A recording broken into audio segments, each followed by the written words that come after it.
Hey, what's up? This is Coach T. Collins. It's Coach MJ. And welcome to About That Life podcast, where we talk about basketball life and everything in between. Thank you guys again for those who are supporting. We incredibly appreciate it. I'm going to ask if you're checking this out, you like, share, subscribe. Please destroy that like button, incinerate it. I can't think of any other good pronouns right now, but do what you can. It helps with the algorithm. It helps support us. Again, one small click for you is a big help to us. It's the new year, right? We made it. Yes, sir. 2021. We made it, man. For those who are listening, obviously you made it too. So congratulations. No, I'm not trying to be insensitive to everybody who didn't make it, but still, it is one of them things, man. It's survival of the fittest right now because that's how Governor Newsom has me feeling. But no, in all seriousness, no, I'm glad we're in the new year and. Hopefully things will progressively get better. Obviously, we have, just a couple current events in the world. Is the vaccines getting pushed out there? First-line workers getting hit up with it. Some of our government officials, obviously, have been getting the vaccines, which, we'll just wait and see what happens. Schools are trying to open back up. And, again, I'm mainly speaking for California. They're trying to open back up. I know in other parts of the country things are going like normal. You go to Florida, you would never guess we're in a pandemic right now because they live in life to the fullest. Them and ATL are like, fuck it. We ain't stopping nothing. So I think that's where James Harden goes every weekend. That's where he goes to train. Yeah, go see his personal trainers in Florida and Atlanta. But no, we made it to episode 15. It's been a great deal. Kind of something I know I've said on previous shows, just recurringly, is we wanted to get Sir Tetris back here. Sir Tet. Sir Emo Tet. Amin Ra. Yeah, we definitely wanted to get him back on because he was our first guest. Yep. If you want to learn more about his background, I'm not going to get too much into that because we have a whole episode dedicated to that. So please go check that out. Yeah, exactly. Please go check that out. No more origin story. But it is great to have him here, having a college coach kind of give his perception on the COVID and everything, and we'll elaborate into that more. But it's great to have you back, sir. So appreciate it, Chris. No problem. Good to see you, man. And also, he's a longtime friend of mine, in case you guys didn't already figure that out from before. But let's get right into it. How are things at Jessup? How's the season thus far? Amazing. Yeah, we our record isn't amazing. Okay. But we're amazing. So yeah. I'm gonna leave it at that. So if you wanted to see the record, JessupAthletics.com/women's basketball. So if you want to check the record out, you can go ahead and do that. On there. 500, under 500. I mean, you can go on the website and check that. Okay. I like that. See how we doing. Very good political answer. Very good. So let's get into the navigating COVID. How has your team approached navigating COVID-19? So a lot of schools are kind of doing the same exact thing. So everybody's testing. Some schools are opting not to. Okay. And that comes to this. That's an option. I didn't even know that was like. Yeah, for NCAA, it's not an option. Right. Like you have to. Right. If you're NCAA, because they're not dealing with none of that legal stuff. But NAIA, they're leaving it up to the institution and the conferences to kind of figure out what they want to do. Okay. So we're testing, and we're getting tested quite a bit. So just so we can get out there and play, because at the end of the day, we don't know what the long-term effects of COVID-19 is really after an athlete responds back from it or comes back from it. So we're doing everything we can to not put them in a position where they actually can get COVID. So whether that's, not just physical distancing, but like, potting with each other when they're living in their dorms. Right. Making sure that when we're on road trips, we're only going to specific spots. Like we're not trying to go all over the city. We're traveling together. Just doing everything we possibly can to make sure we're as safe as possible. So, I mean, we've been navigating it pretty well. I mean, for a school that doesn't have a budget for like a whole lot of COVID testing, we've been making it work. So, yeah, we've been doing our job. And then your head coach this year, just doing a little research about him. This is his first year, though, right? Yeah. First year at Jessup. I mean, I'm not trying to get you fired or nothing, but Wow. I'm just saying how. Wow. No, I'm saying like how's because you know when you talk about your boss and some could take it the wrong way, but no, I'm just saying how's that experience been in that relationship with him so far? It's been great. Actually, we live together, so it's pretty dope. okay. Yeah, Well, there you go.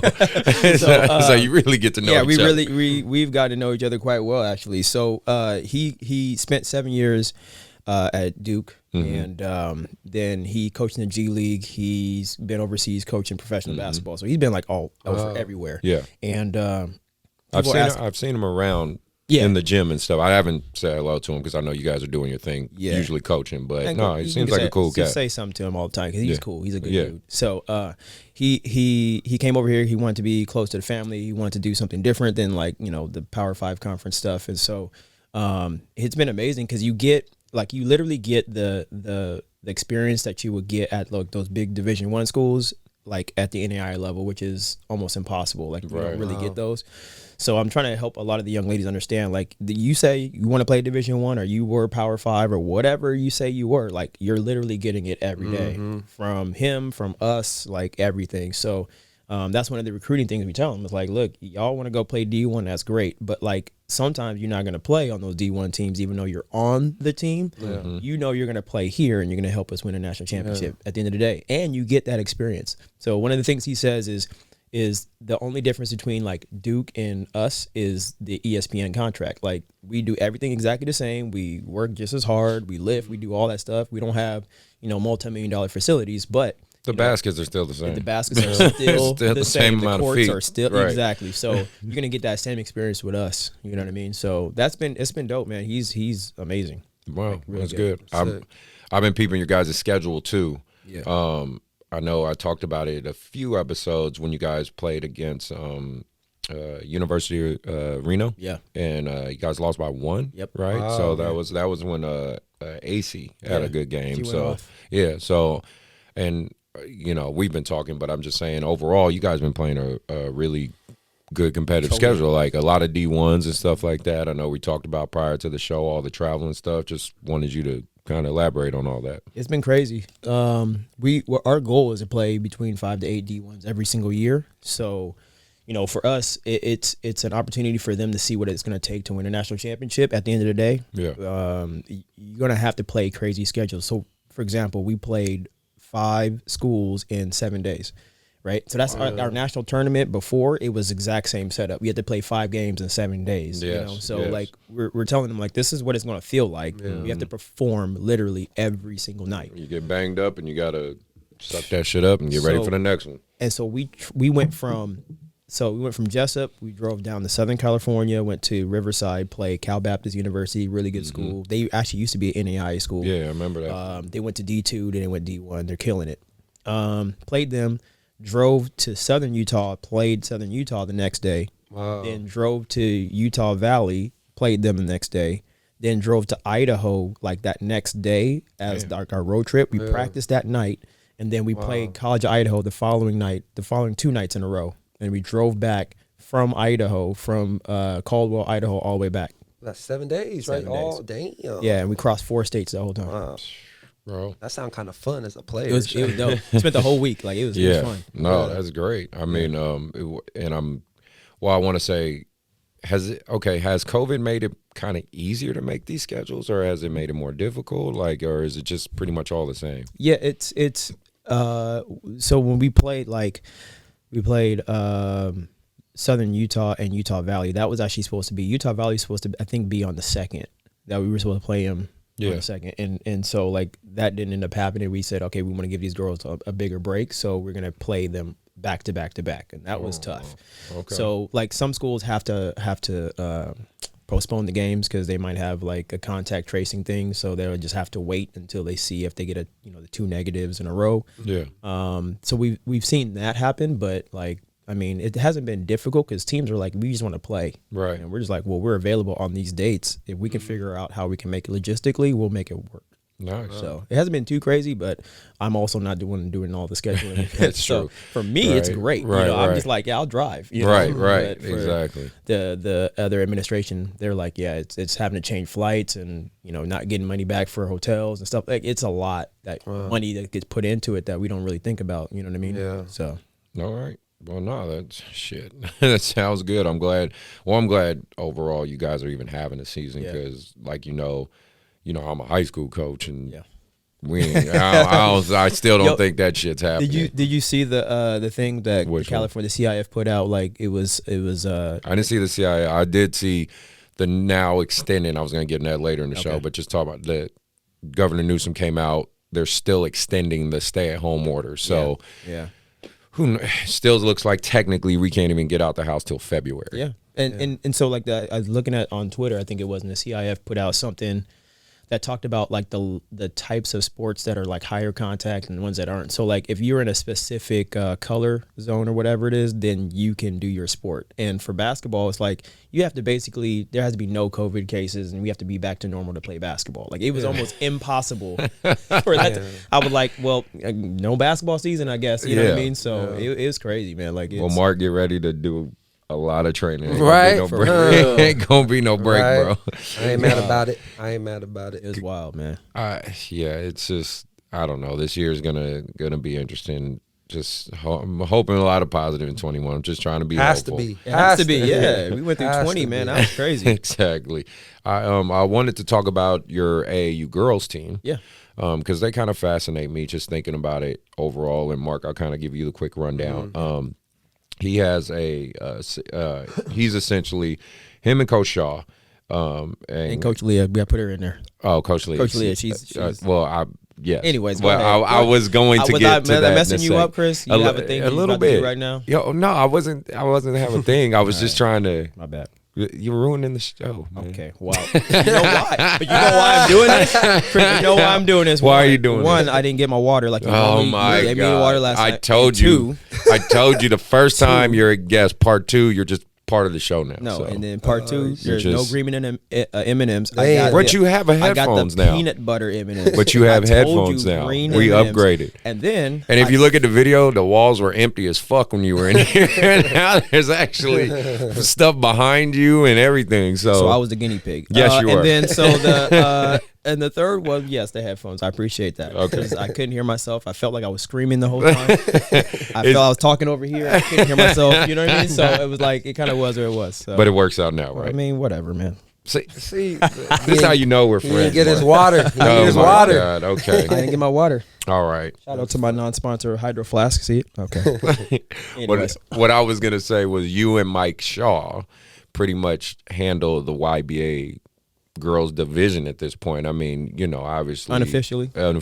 Yeah. You help out a lot. Our girls program is succeeds because of a lot of the stuff you do. There's just no doubt about that. And yes, Coach Leah, what I was going to mention with her is the things she's been doing for YBA, just helping out with like recovery for Anthony and helping the athletes learn how to take care of their bodies and then helping you out with the girls team. And what was really unique, Mark, with his girls team is they're all young. They're all very young. But he plays them at 17U. But he has Harper, who's more than likely going to be a D1 6'3", 6'4" guard. Whatever. How old is she right now? 14. She'll be 15 in a couple weeks, I think, or a week or something. And then Jamila, right? I connected him with her mom because me and her mom were throwback friends. Shout out to Frankwell. Frankwell.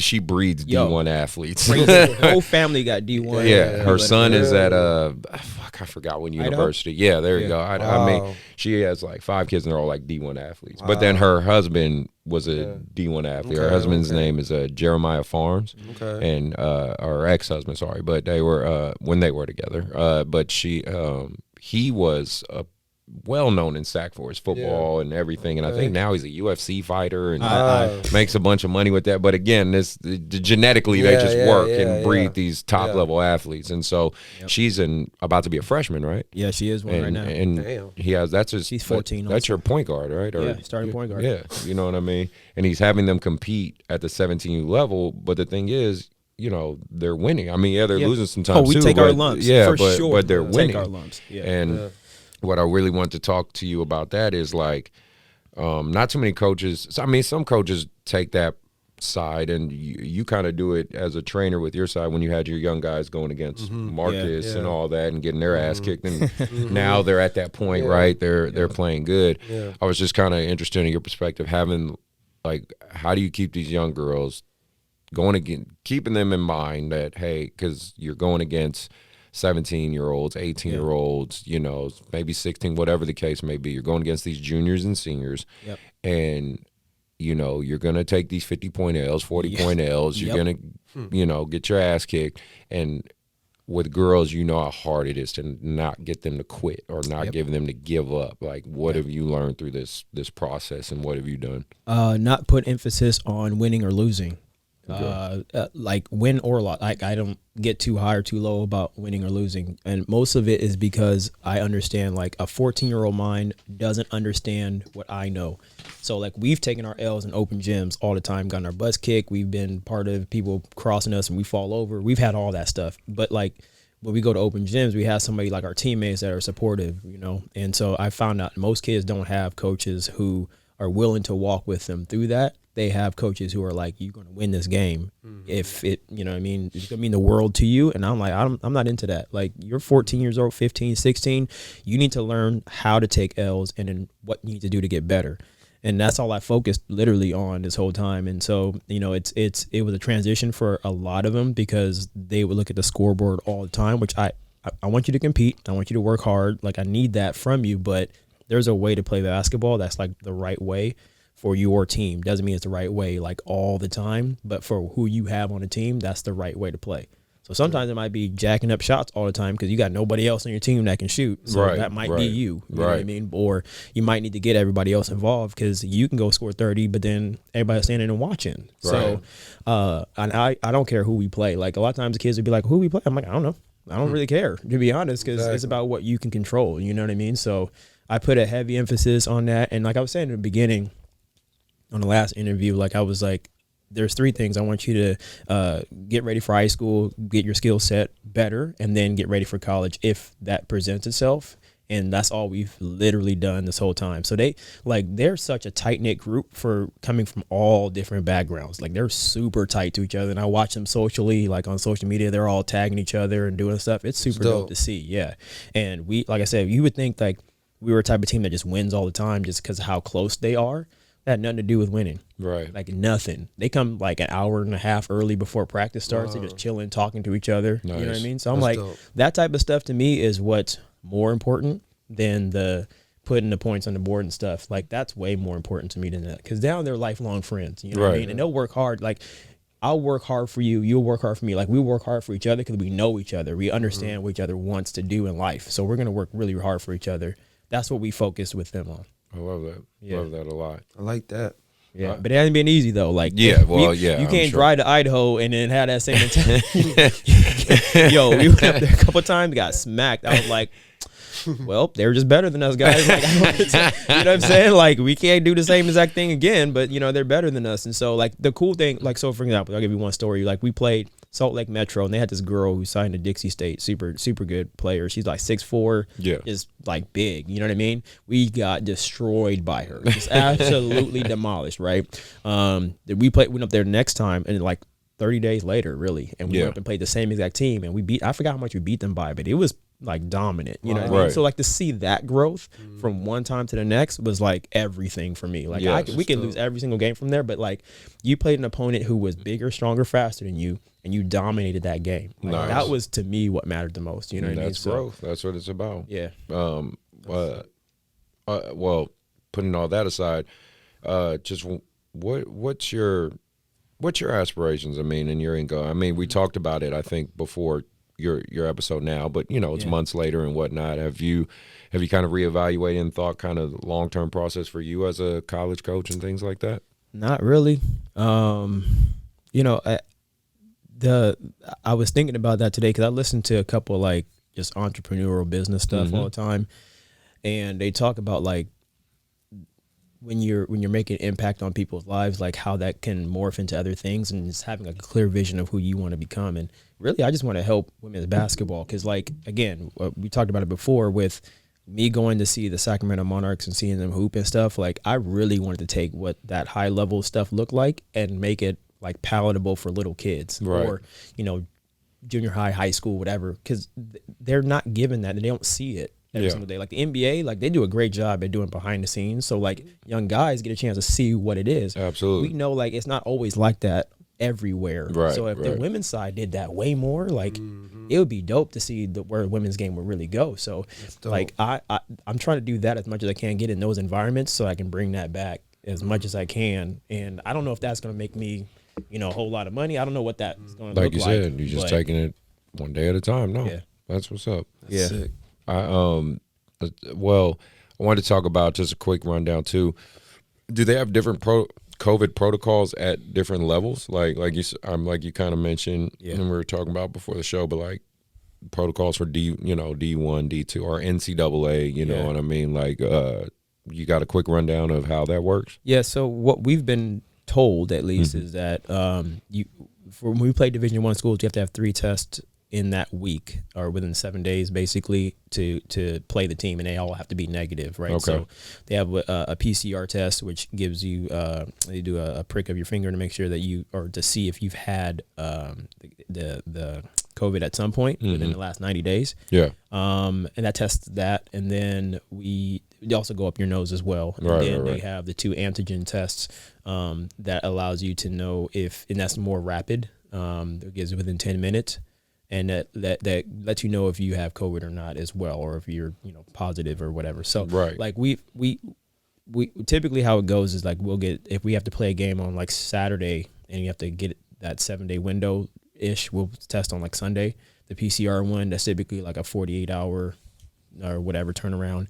And then we'll test like on a so if you test on Sunday, then we'll wait Monday, Tuesday, we'll test again on Wednesday, and then we'll test again on Friday, the day before we play the team on Saturday. So it's 3 times getting poked in the nose, and it's not like, it's different. Like I've had aggressive people, I've had not aggressive people, right. But at the end of the day, it's just like it's going to be uncomfortable. So it's like I kind of got over it. Everybody makes a big deal out of it. I'm like, look, it's going to happen. What I begin to do now is I look at the person who's actually poking me in the nose. I just give them eye contact the whole time to make it feel super weird. Man, like if I'm gonna feel awkward, your ass about to feel awkward too. Super awkward. You know what I mean? So I give eye contact the whole time, just so I can make some. That's pretty money, good. Like, otherwise, it's gonna be uncomfortable, man. I can see you doing that for sure. Right. Yeah. That sounds like you. Have that picture. It's just like this. Looking right at him. The whole time. The whole time. It's great. Well, switching gears, I wanted to talk about the NBA. I want to go. Obviously, how many games are we in right now? 6, 7, maybe. Somewhere around there. I mean, almost to 10. Let's just put it like that. We're almost to 10 games. Season started on Christmas, so That's true. Almost to 10 games. A lot of interesting narratives. A lot of different things to talk about. I obviously want to narrow the field to mainly, I guess I would say, the bigger topics. Yeah.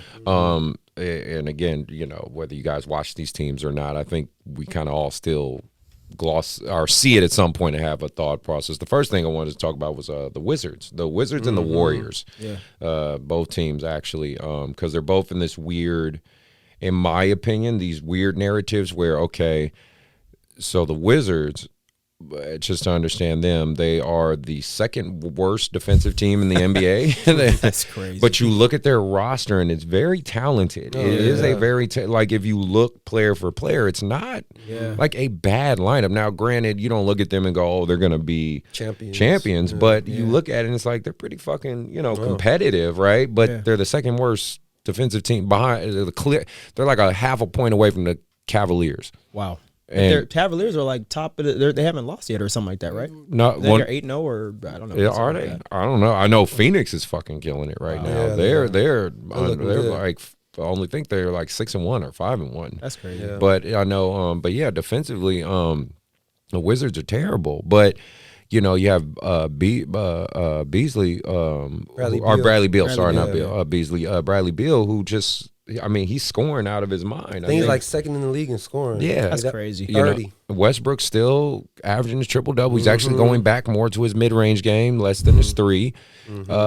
But Scott, I hate to say, because you never want to, as a coach, I never want to blame a coach, but I really don't think Scott Brooks he's doing a lot of ISOs on a team that I don't think needs that type of continuity. Yeah. But that's just my thoughts. I don't know if you guys had any other thoughts on it with the Wizards. And they're older guys, so like you ISO them the whole year, like that's gonna wear them down for sure. You have with like veteran older players, the ball gotta move faster because they're not gonna move nearly as fast, and like people know where they're gonna get their shots from, so they're gonna take all that stuff away. So the ball gotta move real fast. And Scott Brooks, like he had talent like back in the day. Yeah, so, OKC. Like, you would think he would get some options. But see, that's what it kind of reminds me of, the same ISO ball he was doing basically with LKC. ISO moments, I should say, was between Kevin Durant, James Harden as a six man, and Westbrook. Yeah, but those guys are 20-something, so they could sustain that level of it. It's very reminiscent of that. So I don't know. I think he's going to run into some big problems if he doesn't figure that out. I thought this, and I actually thought, who did I think this for? Oh, for KD and Kyrie. This is what I thought. So I heard the story that Phil Jackson would tell MJ and Kobe, like, you have the first 3 quarters, the triangle is going to run itself. Like, that's your job, is to keep it flowing. And then the fourth quarter, 12 minutes, just go crazy. Like, I'm not going to say nothing. You go get your buckets, do whatever you do, right? I almost think it should be the same thing for these superstars, like for Bradley Beal and Russ. Like, look, the first half, because these guys, they want to get involved, right? So the first half, I get everybody involved, set the table, right? Third quarter, you guys pick who's going to go off. Like, if it's Bradley, you're going to go off in the third, and then Russ, you end it, great. If it's the flip-flop, if, like, Russ needs to go off in the third, and then Bradley needs to finish it, because Bradley Beal is a good finisher. Like, he'll finish a game for you. Like, this is our closer, and Russ, you start the whole thing. Then that might be a great formula for them. Now, I don't know if they have those conversations or not, but like that might be a good idea. Like, same thing with KD. I'm like, yo, I tell KD, you own the third quarter. Like, that's you. You get everybody involved first, get a couple buckets here and there to keep the offense flowing. But like third quarter KD, that's all you. Third, get 20 in third. You know what I mean? And Kyrie, you do your magic and in the game and win the game. You know, we'll move on to the next game. I think it's possible. Like, I can see, because it's still very early for a 72 game season. And, and the way I'm looking at it is, there's a reason why, in a way, Westbrook chose to go to Washington. Besides playing with Bradley Beal, he knows he's going back to a coach he played for, who's going to let him do his thing. And then from there, they are in the East. Westbrook is in the East now. So there's a better chance of, even though the East has gotten better, a better chance of them making the playoffs. You know, and then at the same time, you know, he can go back to averaging a triple-double. And what to me, because I still think it's early, I feel like they're still learning how to play together, is that what Westbrook did for Paul George the time when he was with OKC. Paul George was MVP candidate. Most, you know, one of his highest averages. I see that for Bradley Beal playing, because to me, it's just they're still figuring it out.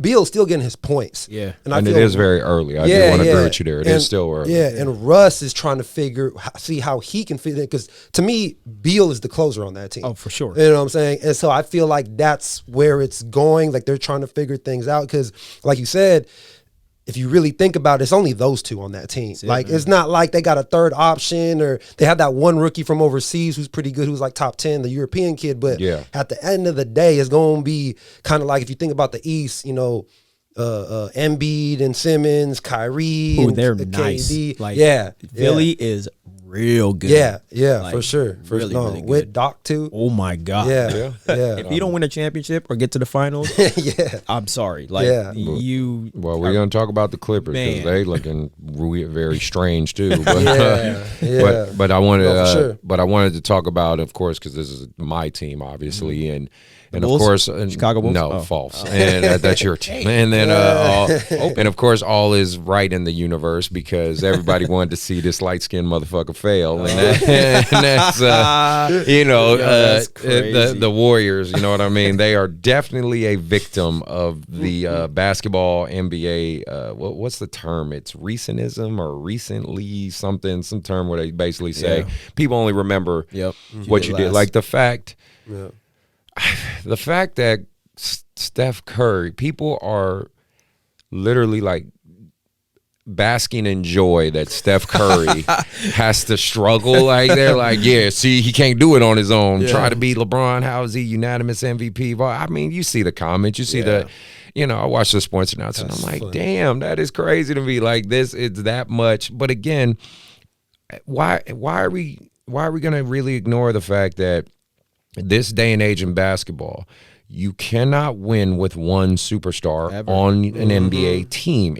Nobody can. Nope. Nobody can. I'm sorry. Like I like Lillard, but that's one of his fatal flaws is the loyalty he has to the Blazers.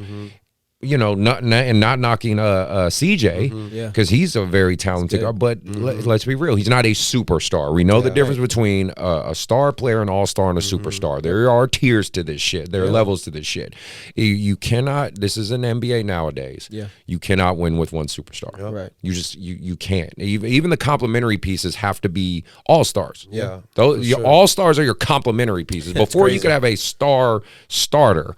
Like if you want a definition of a star starter like Steve Kerr, Ron Harper, if you want to go back to the Chicago Bulls. Which, by the way, was terrible past like the 8th man. They had nobody. Right. Like, they were really, really bad from 8 all the way to 15. I agree. They were really bad. Totally agree with you. So it's just like, but now in this NBA, you can't have a star starter and that be enough. And essentially, that's what Steph Curry stuck with because you lost 50% of your shooting power with Klay Thompson, and you're going prayers up to you, brother, like with the torn Achilles, because, for one, I definitely have a heart for that one, but you're not going to win. So it's just really funny. I don't know. It's very interesting to me to see the reactions of people saying like, see, he can't do it. He shouldn't have got MVP. You know what I mean? I don't know. I think a lot of it too is, when especially that dynasty that you guys had where y'all were whooping everybody's ass. Like blowout. Absolutely. So to see y'all getting blowout now. Exactly. that's what's happening. Right. Y'all getting killed. True. I feel like everybody's looking at it like, ooh, you know what I'm saying? Like finally getting your own medicine. You know what I'm saying? No, but the Warriors have been getting that for years. For real, what's it like? So it's like, what that's true too. And they did, but to be fair, they did create their, outside of the KD trade, they created their star presence the natural way. For sure. They did it through the draft. Yep. They did it through some veteran acquisitions in Iguodala and Sean Livingston, because nobody thought Iguodala and Livingston and Bogut would have the careers. We even had Barbosa. We had the Brazilian Blur after Phoenix. I mean, come on, they did it all the natural way. It was just the 1 year when 2 years once we got KD, and they really took on their persona that people like, fuck them. And I think it also shows, how important Curry and Klay are two different individuals, but at the end of the day, it shows how much Curry needs Klay, because that's the offense. Curry is now getting double teamed, focused on when somebody has to focus on Klay, Curry's doing his thing. So now, because Draymond's not that. He's not like that. No. Kelly Oubre, Wiggins are not like that. Oh, so way too young. Definitely I'm not a fan of Wiggins on the Warriors. I'm just not, man. It doesn't make any sense, to be honest. He was number 1 pick, too. It was just crazy. Number 1. But I think it shows that, like, how important Klay is for Curry as well. It's like, you have those two just running around. What the hell are you going to do? Exactly. Now it's just one guy, and you're watching Draymond waiting to pass it. So that's what it is. I mean, I like Wiseman, though. Wiseman's the future. Wiseman, that's one positive. That is definitely, because, again, the Warriors organization have proven they are very savvy when it comes to drafting. Because, again, they build everything the natural way. And I was really happy with that Wiseman pick. People were like, well, why didn't we get Melo? What the fuck we need Melo for? Like, exactly. I was like, no. You do not need Melo. Go with Wiseman, and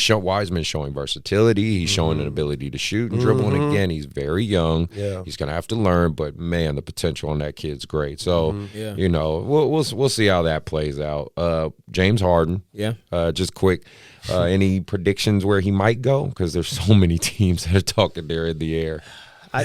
What do you guys predict? I think he's staying in Houston. I don't think there's any team that's going to need his service, because, I mean, the reality is is that, I mean, somebody's obviously feeding him the information to do what he's doing, because nobody just chooses to. He didn't just do that all of a sudden. Like somebody's giving him that information, because he didn't do that before. He didn't have this track record of that. You know what I mean? So now he's all of a sudden making, he's always came in overweight. He's always been that. Like he's always.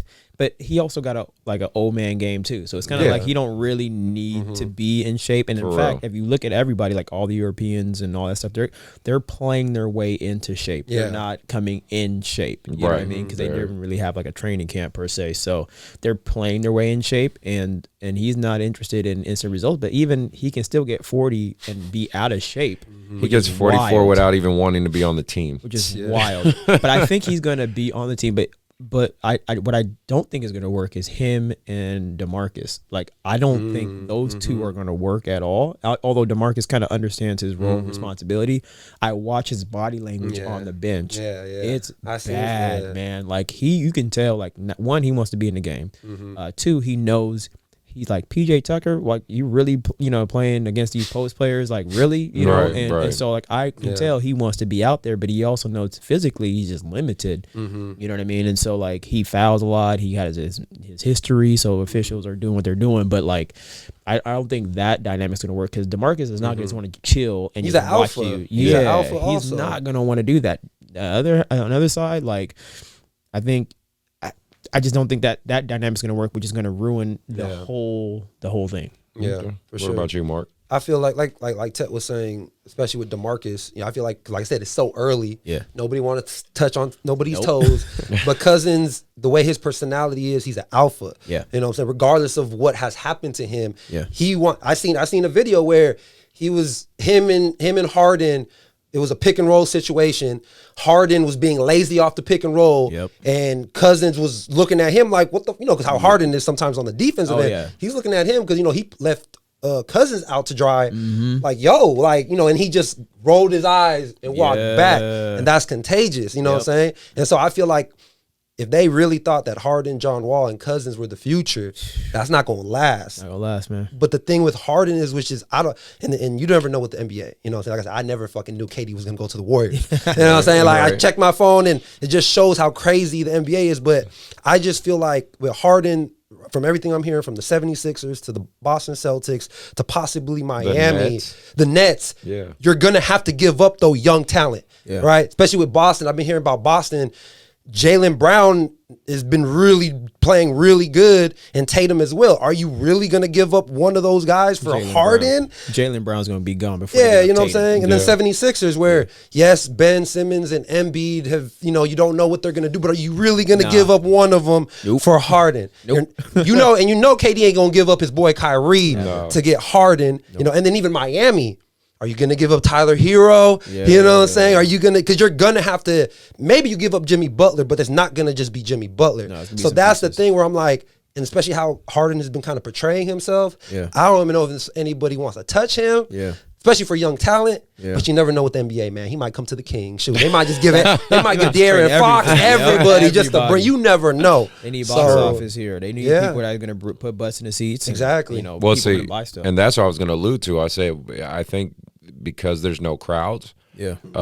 Technically, right? I mean, your crowds are now either ESPN streaming services or cable. But yeah, like, with no crowds, I think that also raises a good question on why some of these trades and things might not happen, because they're like, normally, you would bring in box office, but there ain't no fucking box office because everything's shut down. That's true. That was just the last thing I wanted to touch up on too. Do you guys one of the last two things? Do you think that plays a factor? Having no crowds is why?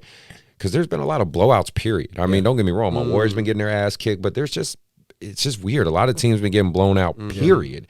And it's not necessarily always the weaker teams. It's just these odd scores, you know what I mean? Very, very few games are being played close. And I really feel like it's because there's no crowd. I just feel like because you get so accustomed to that, you go from being a high-level high school player full of crowds to a high-level AAU full of crowds.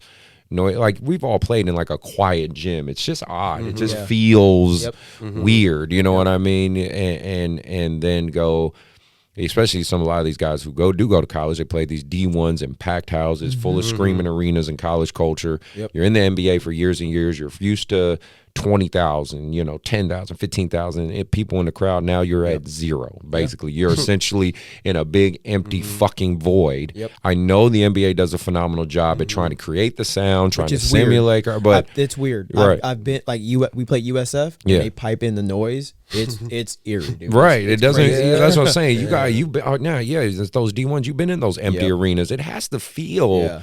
It's just weird. different. And then again, of course, they say the players have to create their own energy, which I get. But I don't even think they can. I don't even think they can shake hands the right way. Or you know what I mean? It just feels like they all sitting socially distant on the bench, and I don't know. Which is man. weird. If you're getting tested all the time, why are you socially distant? Exactly. That's true. I don't. You know what I'm saying? Like I don't get that. If everybody's negative and you playing, like why are you distanced? I think a lot of the reason, because you're right about the blowouts. You know what I'm saying? Like, and I think, in my opinion, because I know that because of COVID, so if, for example, I know that if Brooklyn is going to play Atlanta, they stay in Atlanta for 3 to 4 days to cut down the traveling. And I can tell, because I've been watching a lot of basketball, the first game is competitive. Yeah. They go back to the hotel, okay, we got to play them again. The energy is different. Where it's like, okay. And then you got the third game. Like, I can tell, even as a player, you know what I'm saying? Especially if you're playing a team every single time. Yeah. It's kind of like, okay, today you blow me out. This day I blow you out. You know what I'm saying? And I think that's one of, besides, yes, of course, definitely the fans, you don't have, nobody to hype you up. But I think that also plays a part because they're trying to cut down the traveling of, if LA is going to go to play Dallas, they're going to be in Dallas for 3 to 4 days, you know what I'm saying, and play them. Because I'm noticing, like, when I'm watching the highlights, I'm like, didn't they just play Dallas yesterday? Yeah. You know what I'm saying? So it's like, I don't know how to explain that, you know what I'm saying, knowing that, okay, you're not playing a new team tonight. You're playing the same person the next 3 to 4 nights. It's almost like a playoff series every single time. Yeah. And I think some of the players knowing that it ain't the playoffs. You know how pros are, NBA players are like, I dropped 30 last night, let the other guys on the bench handle tonight. You know what I'm saying? Like, I can I feel that vibe when I'm watching some of these games. So, I don't know. I think that's because, the scores are kind of weird. Yeah, exactly. You know what I'm saying? But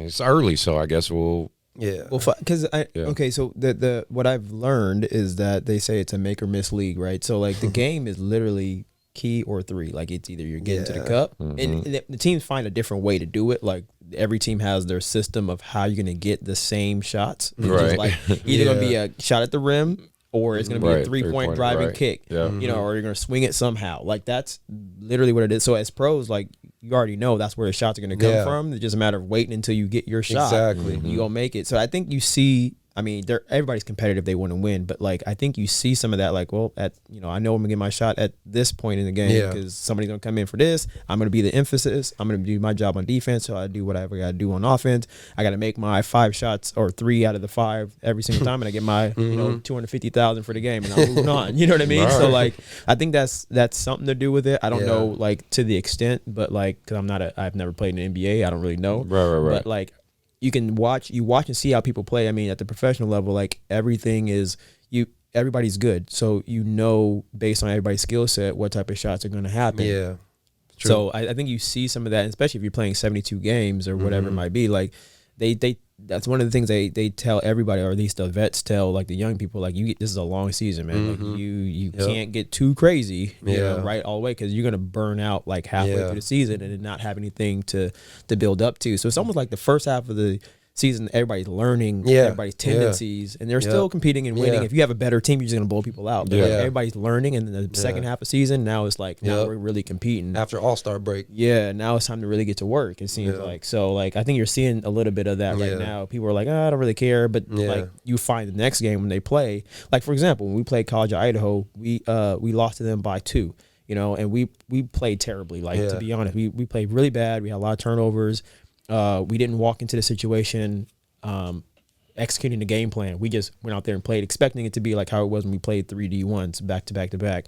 The game was called way tighter. We couldn't adjust. So we ended up losing by 2 to that team, right? The next game, literally the next day we played him, we were up 20 after the first quarter, up Wow. 30 Damn. at halftime. That's you know what I mean? So it's like crazy. polar opposite, but Yeah. we figured out like what it took for us to like just compete the whole time and not worry about everything else. Yeah. So I think you're gonna see some of that that happens when you get those back to backs. Yep. Very cool. I couple things before we close out or whatever. But the biggest thing I wanted to talk about just us as black men just sitting here talking about this stuff. Yeah. I don't know if you guys saw it, but I saw it on some of my social media, and it's gaining more and more steam because a lot of celebrities are endorsing it. It's an online bank, Greenwood Bank. Never heard of it. Yeah, it's first black online bank. You know, that's typically exactly right. There's a lot of obviously online bank. I mean, cryptocurrency and online banking is pretty much the norm. It's the future. You know, brick and mortar banks, which is like the Chase, the bank, U.S. banks, Wells Fargo's, things like that. They're not going to go away, but they are becoming less relied on. It's becoming more about credit unions and online banks. And you know, you got investment apps like Acorns, Wealthfront, Betterment, like all these stuff. Like even I have a few online banks that I put my money in, you know what I mean, because of the interest. Well, basically Killer Mike, Jesse Williams. You've been talking about that for a while. Yeah, a lot of other prolific black celebrities. They created it's in the works right now. It's about to be created called Greenwood Bank. Oh, okay. And I actually signed up to get my account, to get my check-ins account or whatever, because that's what they're doing right now. It's not finalized yet, but it is in the pre-process, and they have a bunch of people ready to sign up, and it's a bank geared for the black and Latin community. Nice. So I just thought that was just a big deal to talk about. That's know what I mean? Definitely us as black men and the culture just doing something positive like that. Well, did you hear about Master P and Baron Davis gonna buy out Reebok? Yeah. First black owned, first Master P and BD. They're gonna be the first black people to own shoe company. Yeah, like splash that. Splash Reebok, and splash for Killer Mike. But they've been talking about that for a while. Like I talked about it all the time. Like when the government was giving or people were investing in black businesses, they said we're gonna give $100 million here or $7 million here. I'm like, all right, that's dope, but where's our infrastructure so that we know that it can be generational? And I could not find where we had no financial institutions. We don't have groceries. I think there's one black bank in Southern California. It's One United, I think, because I looked that up too. That's it. That's it. It, man. And I'm like, we gotta have stuff that allows the money to come in and stay in that community for whatever people need to come in and use those dollars. And that's been my biggest thing is when I heard all that stuff, I said, that's dope that they're getting the money, but are we going to get it and just give it back because we know the dollar doesn't stay very long, or are we going to build infrastructure that allows these dollars to stay in for a long time? Are we going to build transportation services, hospitals, things like that services the communities that we need? You know what I mean? So like I didn't see a whole lot of it, but it's good that that's starting to happen. Yeah, and that's what absolutely. I'm Well, it looks like Killer Mike and some of them have now created the start. They started in Catalyst, so applaud to them, big time. So respectfully disrespectful. I only had one topic, and we alluded to it earlier. It was about offers, right? Offers. We know some of you parents and kids listen to our show, which is great. Keep doing that. Even though I definitely know I have a lot of color commentary, but the biggest thing is what constitute a college offer, because I think, like we were talking about before the show, some of you parents and some of you kids are very confused on what an offer is, or even how that necessarily plays out, because and how colleges perceive you when you post on your social media the 30 different offers you got. You know what I mean? And just because you receive an email from a coach doesn't mean that's an offer. Correct. Just because your whatever it be, your recruiting company or your AAU coach put you on the phone with a assistant, the third assistant college coach at UC Davis doesn't mean you got an offer. I mean, it's I just figured, especially you, Ted, because we were all talking about that earlier.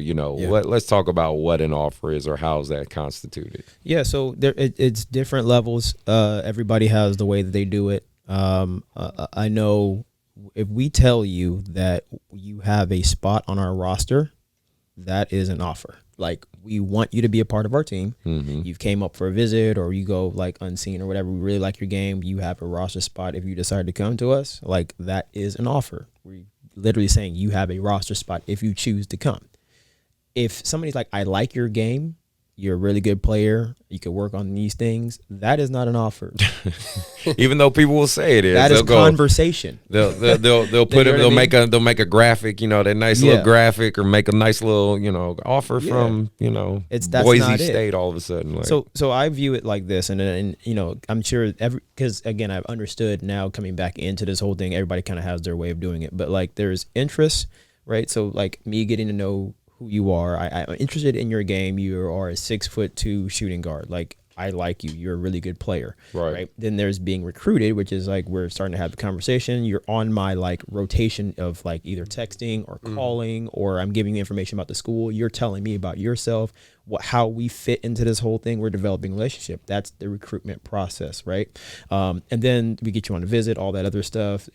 In the eye level, there's no such thing as like officials, because the institution can't pay for stuff, and it's just a bunch of extra stuff. But like NCAA, it's a little different, right? So you get your 5 visits, you can go on it, the institution pays for all of it. Everything else is unofficial, so people don't know. Like, some people don't know, but you visit Division I schools, you only get 5 of those things, right? So you go on those 5, that's it.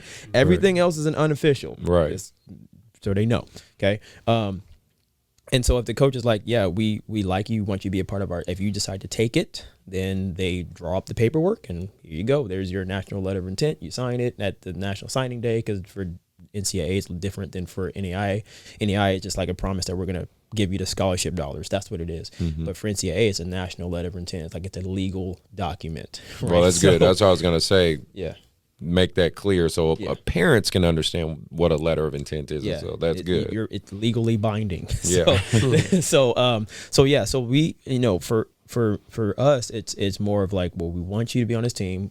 We have the discount on education that works for you or not. I don't really know, but we want you to be a part of us. So that is an offer from us. Now, some people may look at that differently and say, whatever, that's how we do it. Right. So everybody, I would talk to the coach about like, hey, do you see me as a part of your team? Yes or no, right? And that kind of skews the conversation to be more of like, okay, are you going to eventually give me one or not? Right. Because if the coach is like, I like your game, but we have other people in front of you, because one, we just been recruiting people before we talked to you, right? There's if you're a shooting guard and we have 100 people in that position, like you're 101, doesn't mean that's where you are in the depth. It just means that we've been recruiting people. We've been doing our job, right? So I don't want parents or your kids to think like you're not important. You are, but in the depth, as far as everything, when they met you, you might be 101 of 100 that they're talking to. Now, the depth of conversation, your grades, how you play, what specifically you do, how not even highly you're like talked about, or because everybody's selling at some point to them. But like, I'm more interested in, are you going to stay, and are you going to slow practice down or not? Because a lot of schools, they'd be like, look, we don't want you to be a part of it because you're slowing our practices down. We're trying to win a national championship, and we're having to take extra time to tell you what to do and how to do it. We don't want you, I'm sorry, you know what I mean? So, but it's really important that an offer, if a coach, a head coach in particular, says, we want you to be a part of our team, not the assistant coach saying, I really think you could be a part of this. That's different, right? The head coach has to say like, hey, I want you to be a part of our team, because that's the person that signs off on it at the end of the day. They report to the AD, all the other stuff. Yeah. Then at that point, you can say that's an offer from that school. Yeah. So like there's so many gray areas with it, because you would say, well, the assistant coach really likes me. Yeah, great. But they have to report to the head coach. Yeah. And the head coach has to sign off on it, saying like, yeah, I think this kid's going to help us out or not. So that's what an offer is. And so for me personally, and we were talking about this earlier, like, look, I love the process. Like, I love it. I think everything should be celebrated. I just know for me personally, I want to celebrate the next part of your journey, which means that we did our job in the high school. So if you're committed to a place or signed, I'm going to talk about that. I'm going to post that, because that means that we've done our work. And out of respect for the other schools that are talking to you. Right? Okay. So that was, you probably alluding to this, but yeah, that's probably one of the things. Like if there's 4 or 5 schools, depending on what school is talking to who, like if I know, let's say Stanford is talking to the same girl, probably not going to get her. Yeah. You know what I'm saying? Right, but at the same time, we don't know what's important to that young lady. Like Stanford might be dope, but like that might not be important for her. Like she might want to go to this school, to Jessup. Now that's an extreme example. Right. But like it kind of works that way a little bit. Like if there's 2 schools that are kind of similar, but one's been marketed better than the other ones, but I've never gone on a visit to that other one, I'm going to visit that school and see what it's about because I have a relationship with the coach. We've talked for the last 3-4 months or 2-3 years, whatever it might be. Like I'm developing a relationship that's quality. I actually want to be interested in that school. And I might end up going to that one versus the one that's bigger time. Yes. You know what I mean? So like I think that's important for the parents to understand and kids. Like it is about fit 100%. And I heard somebody say it, never, ever not take a phone call. Like always talk to every single coach. Right. Because you don't know what the school is about. It might be the best academic school that can set you up for success for the rest of your life. And because you see it's a D2 that's in the middle of nowhere, you're like, oh, I don't want to do that. It might be the best school for you. You just don't know. You know what I'm saying? So that's important. So as far as the offer thing, like an offer is if the head coach tells you, general rule of thumb, if a head coach is telling you, we want you to be a part of our team, we have a roster spot for you. If you decide to come, you can 100% say that's an offer from the school. Go crazy. You know what I'm saying? But like, if they don't say that and the assistant coach is like, I really like you, I think you can play for us, please don't post. You're about to get me fired.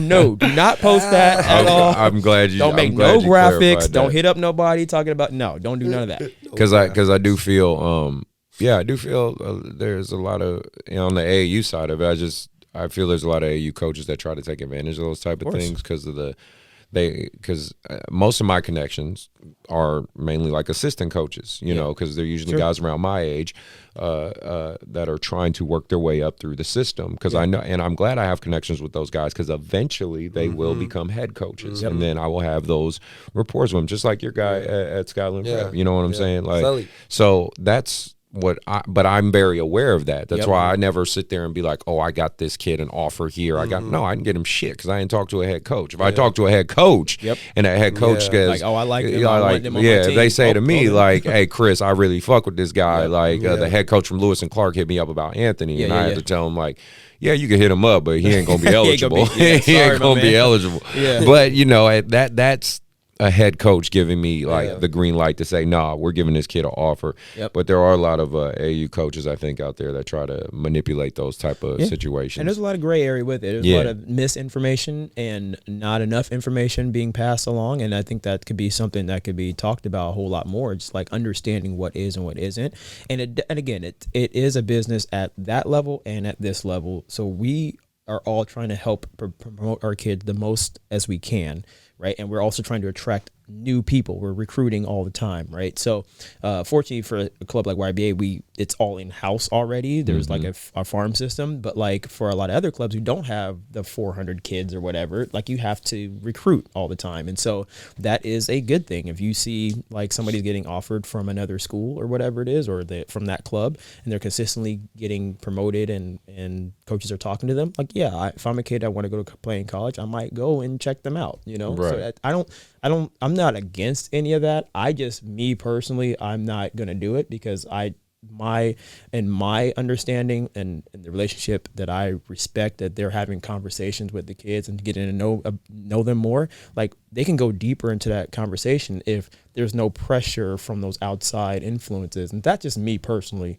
But that could be 100% wrong, and I might be doing it wrong. And, you know, somebody might be like, well, no, you need to do it this way. Right. That's cool. But, you know, just out of respect for the other coaches and other programs, you know, to give them the chance to do that. So, well, ain't no wrong way to do it. Yeah. I want to do my shout outs real quick before we wrap up. Wanted to say, give a shout out and, you know, hope they're winning and having a good time. There's AAU basketball going on in Arizona this past weekend right now. I forget the tournament. I think it's Made Hoops or something like that. But Courtney's out there. Courtney and Aja. They're doing the Lady Soldiers. Lady Soldiers. Yeah, they're doing the Lady Soldiers. So definitely want to give them a shout out. I hope that's going well with you guys. You know, the hardest thing to do is win on the road, especially in AAU, because it's basically all-star team against all-star team. So, you know, hope that's going well. And then Jada, definitely have to give good job, Jada. Give a splash to Jada, give a couple for her. She was out there killing it. She splashing. Exactly. She was out there splashing, having a good breakout game. In case you guys don't remember, Jada was on the show. She goes to Portland State. Please go check that episode out if you know you're curious. Oh yeah, that was that episode 3? Yeah, 3. Episode 3.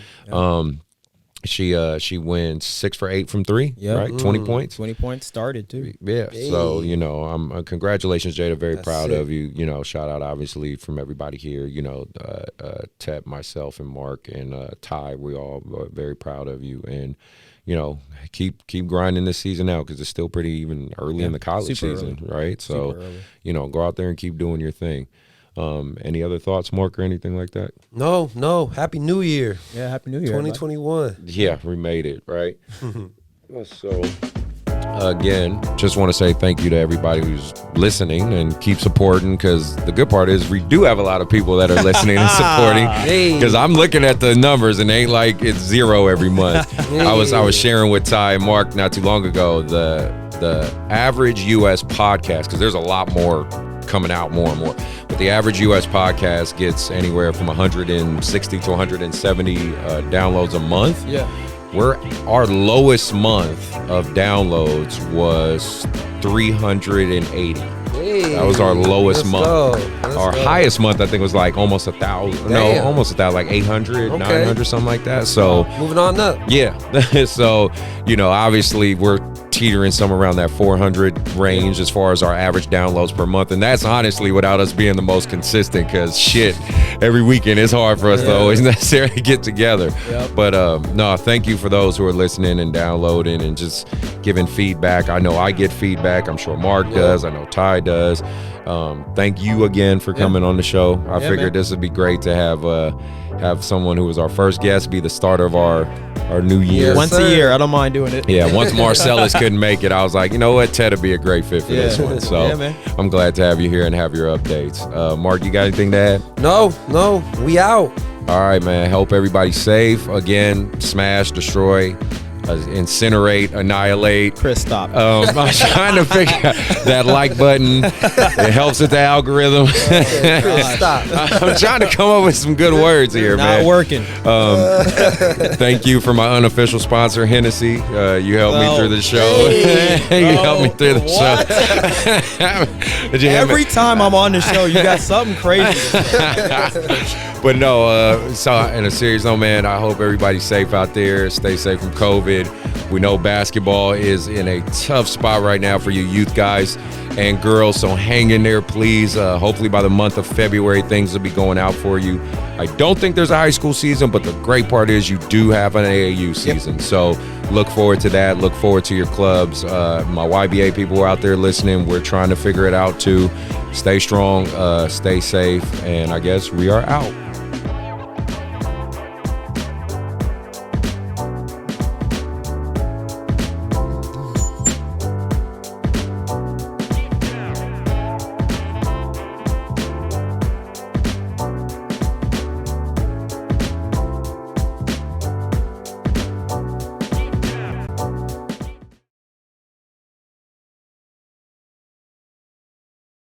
Hey, you reached the end of the show. Appreciate you getting there.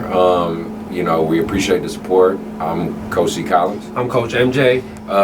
Be sure to hit the follow button, hit that notification button, hit that subscribe button, right? Yep, don't forget to like as well. Yeah, that'll definitely help us out. Again, we appreciate everybody who's out there, who's helping us out. We appreciate the support and the feedback, and hope to hear from you again soon. Thank you. All right, y'all.